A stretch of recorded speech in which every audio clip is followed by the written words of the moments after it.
Heyo! Thanks for watching, and if you enjoy the video, don't forget to like, subscribe, or leave a comment below for more Noita content and other games. You can find me over at twitch.tv/Luthimir. Enjoy!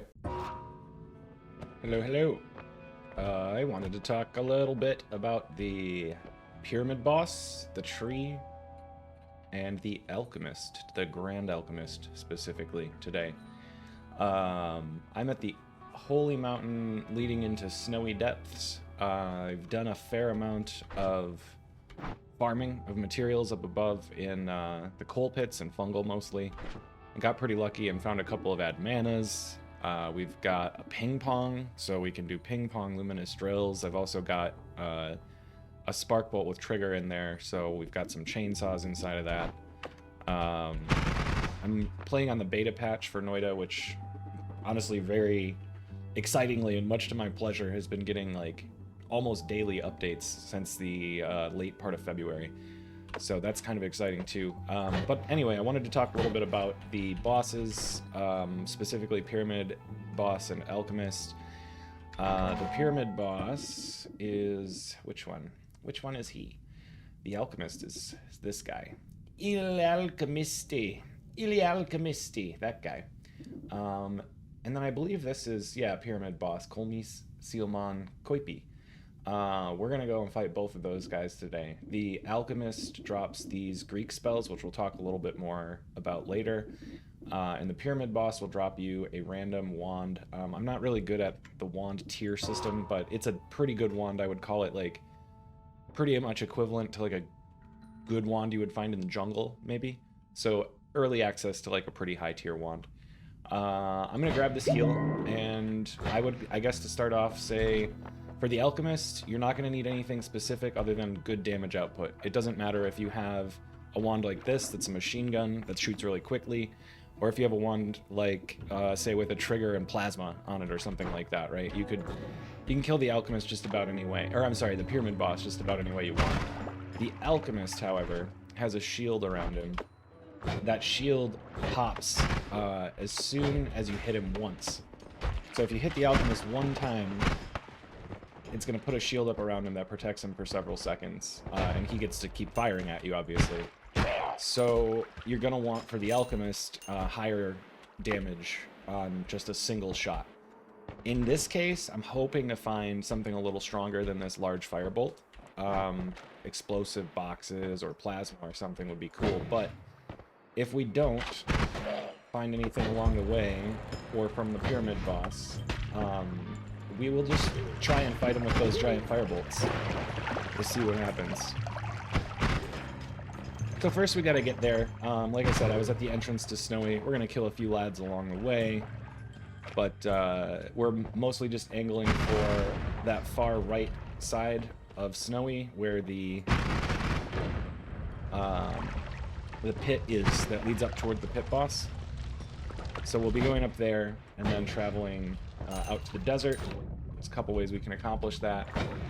We could dig out there from the pit boss area. We could climb over the starting area, the mountain in the starting area. We can get there a number of ways. But, oh, don't shoot me. Don't shoot me! That was silly and risky. Anyway, let's keep moving before I take some dumb damage. So here's that big pit. You know, this leads back up to the mines. If you don't have a teleport, you can still get up this. I do strongly recommend teleport for these situations, for both of these bosses. I've already killed the pit boss, so we could go up here and just like dig our way out. That would take us pretty close to the desert. Or the more, I guess, traditional way, if you will, would be to travel back to the mines, whether you're teleporting or not. Find your way back up to the entrance. And get over the top of the mountain here. So we'll go that way, just to show it. But yeah, you've got, you know, you could I could shoot a firebolt here and just make a hole in the side of the mountain. And then sit here to recover my levitation and fly up. There's lots of ways to get up there. You don't need a teleport. I haven't grabbed this orb yet, so let's do that. A little orb there. There's a tablet up there. If you get access to that in the early game, it can be really nice. But let's go on a little journey out to the desert. You might see a few enemies in the desert if you're especially not teleporting. Keep an eye out for like holes in the desert floor, in the sand. The enemies you would see out here would probably be like random Hisi from the sand caves underneath here. So they could be kind of dangerous this early in the game. Here's the pyramid. We're going to go up top and grab this other orb. And there's another tablet there if you need a tablet. Tablet of Toth. So I guess normally you would enter probably through this front door. You don't need Lumi drills to get through there. You can use, hell, I think you could use spark bolts, chainsaws, whatever, but it's pretty soft material to get through, so it's not hard to break into the door. You would kind of head up here to this, stick to this left side. I guess since I have the long-range teleport and a Lumi drill, some other ways you could get in here. If you get a favorable little corner like this, you have long-range teleport, you can just pop right in. Or if you got Lumi drills, black holes that can dig through brickwork, you could just dig right through as well. I won't bother to dig the whole way through, but you get the idea. Pyramid boss itself. So this arena often has, you see that little wall mounting over there? They can be really sneaky, and they can really throw you into a bad position that can wreck a fight. So I recommend scouting the whole room before activating the boss. He kind of has a trigger box around him, so you just kind of stay away from that trigger. And just, you know, make sure there's no wall mountings. Sometimes there's lava in here that you might want to cover up. You get twitchy mages like that, so you gotta watch out. So you can get really close to the boss. The trigger box is kind of level with the bottom of this altar here. But once you get inside that trigger box, he's gonna activate. I recommend staying away from him. He's got, so before we wake him up here, he's got a shell around him, and that shell is going to protect him from all projectile damage when that shell is closed. It'll be pretty easy to tell when his shell opens up. He's kind of got like a pink gooey middle part, and you can only do damage to the pyramid boss when you can shoot that pink gooey middle part. He's got a few different ways to attack you. One is his legs. He's got long, spidery legs, like Kolmi kind of. He will poke you with his legs for melee damage, and while it's not a ton of damage, it can add up pretty quickly, and it knocks you back really far, which can put you into bad situations, which is another reason it's good to scout this area before you engage the boss. He also drops a couple of adds, so he's got these little green dudes that shoot, they almost look like toxic sludge balls at you. Kind of similar to the melee damage. They don't do a ton of damage, but they do enough that if you get hit a couple of times, it can go south pretty fast. And they can knock you down if you're levitating and that kind of thing too, so you gotta be careful. We're gonna kill that guy. And just know that we have this little backup space here if we need to find a safe place to hang. So let's get to it. He's got about, I think, 750 HP, which isn't too crazy. There's one of his little adds. See the green guy? He'll shoot those things, little toxic sludge projectiles at you. They don't bleed sludge, even though it kind of looks like it. Now we're waiting for him to open his mouth. He's got two attacks, a spiral run like that, and another one that shoots more like Steve. He didn't get a chance to do the other one because we murdered him, but he does those spiral attacks, kind of similar to the pit boss spiral attacks, and then he's also got one that just does straight up like fire blast at you, like Steve's does, like a big pink fireball that kind of travels on an arc. Pyramid boss will drop you a random wand. This is a pretty sexy random wand. We've got good cast delay, recharge time, good mana. Like I said, I'd call it a good jungle wand most of the time if you get lucky. If you get unlucky, you might get shit, but that's gambling, baby. Pyramid boss drops some cool spells. Nala is an option. Copy random spell thrice and copy random spell are both super powerful. They can be used inside of triggers to copy more specific than a random spell, which is pretty cool. And Nala has a lot of really interesting uses as well. You can use Nala to, maybe you want to use it on your teleport and make your teleport wand go super fast with chainsaws, and just you're teleporting like you know, a few pixels at a time because you have Nala on there, but you're teleporting so fast that it doesn't matter. Or say you want to instantly detonate an explosive inside of a trigger. You put Nala inside that trigger, and as soon as the explosive, say you have like large explosive boxes, as soon as that explosive is spawned in from the trigger spell hitting something, it will just instantly explode. You don't have to worry about detonating it some other way. There's some really cool, interesting uses for Nala. Copy spell thrice and copy random spell, like I said, you could put inside a trigger, and they would always copy spells after the copy random, as long as it's inside the trigger.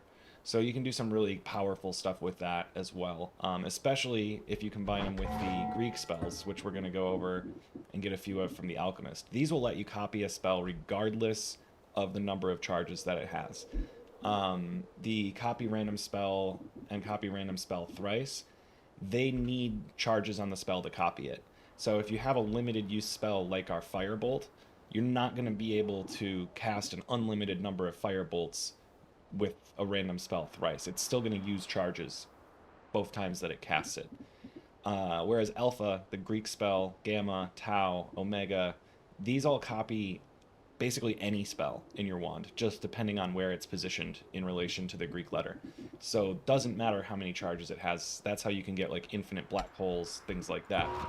I think we are going to go edit really quick. Since I didn't get plasma or anything really strong to fight the Alchemist with, I'm going to go edit at the Holy Mountain, and we're going to put our Firebolt on a trigger on this stronger wand so that we don't have to worry about running out of mana. I think that would be smart. So let's go down here first, and then we can talk about getting over, under, or through the tree as well. So if you're familiar with that like starting area there, there's a giant tree to the left-hand side. We're gonna have to find a way. Obviously, we can teleport. That would be the easy way, right? Like, just let's teleport over it. But we'll talk about some other ways you can get over or through the tree.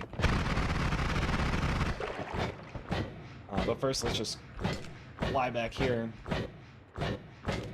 real quick like, and do some editing. So I don't think I really want Mist of Spirits. I'm just going to toss those out. We're going to put this on here. We'll put a trigger on there. And we'll do a triple and copy random spell thrice. So copy random spell thrice, like I said, because it's in a trigger, it will never copy the trigger. It's only going to copy stuff inside of the triple scatter spell. And it's only going to copy things after it. So if I put a bouncing burst in here, it would never copy the bouncing burst like this. If I put it like this, it has a 50-50 chance of copying the bouncing burst or the firebolt. If you wanted to always copy a certain spell, put it inside the trigger, and then put that spell as the only spell after the copy, and you're going to get consistent results. So what we're going to do is we're going to copy once and copy thrice the large firebolt. So it's going to use, I think, 3 charges per cast. 1 for each time it gets copied, and then 1 for the actual firebolt itself. But we're going to cast 1, 2, 3, 4, 5 firebolts instead of 1 when this payload hits. So when the spark bolt hits, instead of having 1 firebolt at the end of it, there should be 5 of them, which will do a lot more damage to the Alchemist. So that's the plan anyways. We'll see how it works. I'll hold on to this wand for now in case we find something else to put on there. I don't know what I'm holding on to some of these spells for, quite frankly, but we can show Nala quick too. Nala, what I was talking about. So since I have long distance cast, I don't really care if my teleport bolt goes really far. In fact, it might be safer if it doesn't, right? So like I can do this and not have to worry about teleporting into random stuff as much, right? If I do this, you see how the teleport, it's a short teleport, but it goes still, you know, pretty far, close to the edge of the screen. It's a little more dangerous. In my opinion, is a little bit of a risk aversion if you've got a fast enough wand to teleport with, to put a Nala on there so that you're just going where you can see, where your long distance ends at.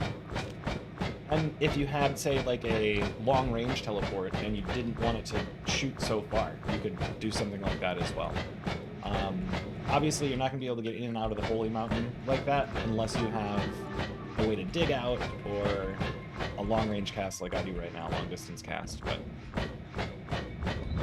it's always good to think about, like, ways you can get in and out of the mountain, but also make your build a little safer. And I guess Nala, in this case, I think helps make this build, this teleport a little safer.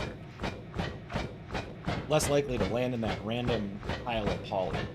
So the tree over here, this is the tree. You can go under the tree and through this water, and there's a special tablet in here. We're not going to grab that right now. There is, so normally on the left side of the, or on the right side of the tree, the left side of the starting area, there's these little notches on the side of the tree, right? Like the way that the tree is shaped is going to allow you to fly up here if you don't have a teleport. Once you get to about this branch, that kind of stops. So you can get up to here without teleporting. But once you get up to here, you can't, there's those notches that I use to land on, they're only going to jut outward. I'll never have a spot to land above this on the tree. So there's a few ways that we can try to get through the tree or over the tree. Obviously, like I mentioned, teleport is a great way to do that. I'm going to chuck this for a second. In times of desperation, you may see people take one of these wiggling eggs, chuck it at the tree, and you're hoping that like a medium-sized worm or a big worm just, you know, digs you a hole all the way through. Hey, we got a big one! So you could, in a time of desperation, try to get this guy to get you through the tree somehow. I'm not going to worry about that. If I can find him again, I'm going to kill him. Where'd you go, buddy? Oh, there he is. He's actually doing a pretty good job.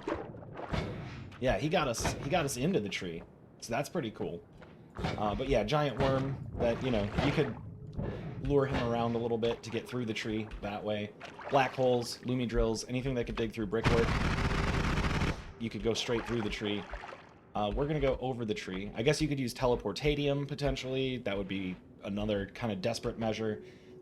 You could tablet surf. You could hover up here as high as you can, throw a tablet just below your feet, then land on the tablet in midair to recover a little bit of levitation.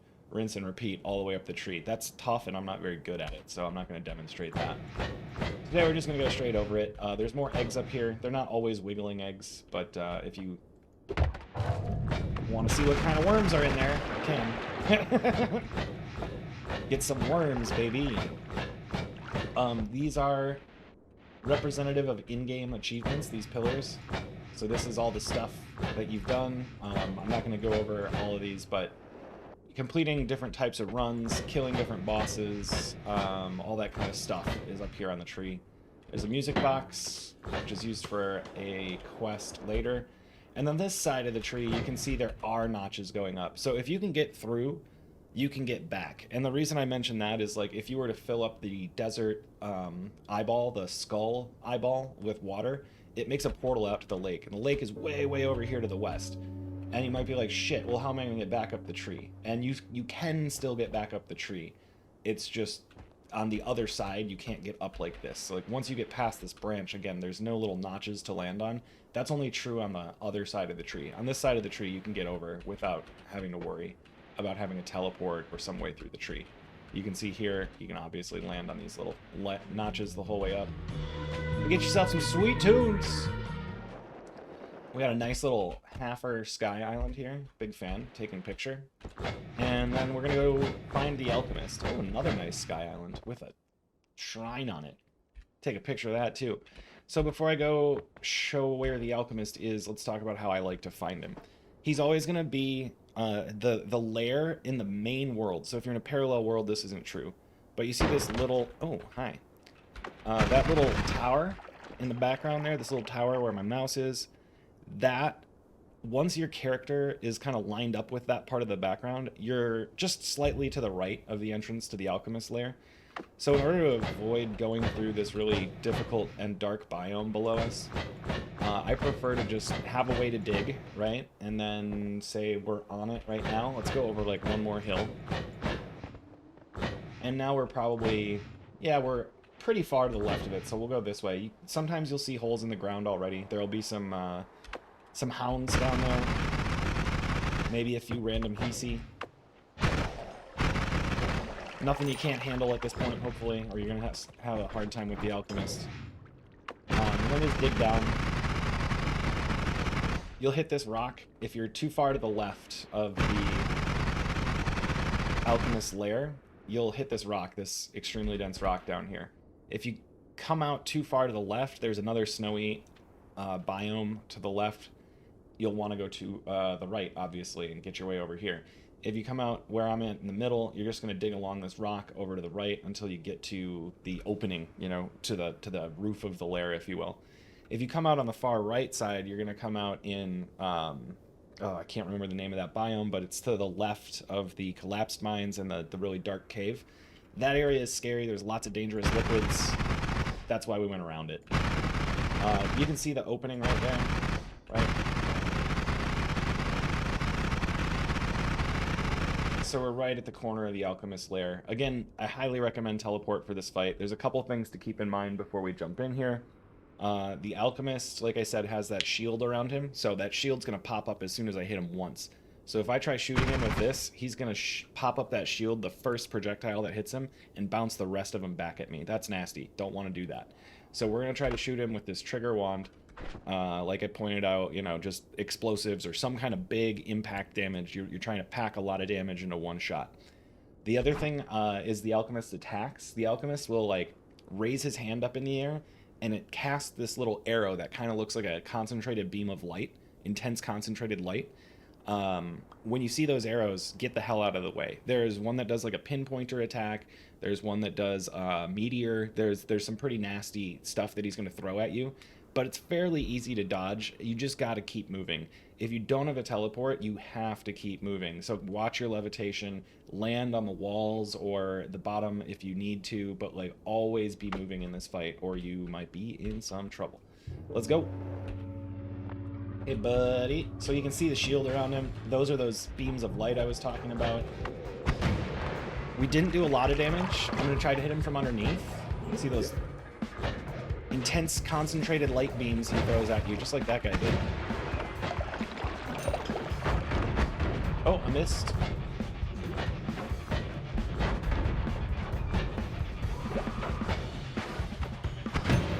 There we go. Usually, so I think what's happening there, and let me explain that. So if you hit him from the top, you see how I didn't do very much damage from the top side when I shot at him? And we used a ton of charges because we were copying so much. I didn't do much damage from the top, though, because as soon as I hit him, that shield pops up, right? But if you hit him from the bottom, some of your projectiles, as he drops from the sky, from the impact of that hit, he's going to take some of those projectiles if he's falling downward. Whereas if you're above him and he falls downward, the shield, I think, is going to pop them back out. So shooting him from the bottom is probably advisable, if you can. But again, you can see how many projectiles he throws at you, and it's just a lot to dodge. You got to keep moving all the time. So we got some good spells and then one not so good spell. We can talk a little bit about the Greek spells and what they can be used for, and then we'll call it a done deal. So we got Gamma and Alpha, which are two of my favorite Greek spells. They're very cheap. They're only 30 mana. The cast delay is 0.25, which is pretty negligible. Gamma will copy the last spell in your wand. Alpha will copy the first. So on this last wand here, if I had a black hole, I could put the black hole at the beginning, the alpha at the end, any modifiers like speed up or anything in front of the alpha, and then once the black hole's out of charges, it's casting alpha. Instead of 180 gold or 180 mana for a black hole, it's going to cost 30 mana, and it's going to have less cast delay. And you can apply, you know, say chainsaws to and a multicast in there to your alpha, and you could get really, really fast black holes going. You could use Gamma and, say, this large firebolt. If you put the Gamma in here after the copy random spell thrice, you would just be able to cast firebolts regardless of how many charges it has. Because it's casting Gamma, it's not casting the firebolt. And Gamma is going to copy this regardless of how many charges it has. Omega copies every spell in your wand. It's Omega. It's obviously very powerful. And then there's some other stuff too. Tau copies the next 2 spells in your wand. That one's really, really useful.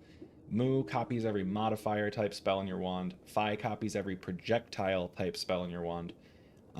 Sigma copies static projectiles. There's not a ton of those that I use regularly, so I don't find that super useful. And then Zeta is a weird one. It copies a random spell from another wand you're holding. You can get creative and do some fun things with that, but for the most part, on a normal run, it's not going to be super useful.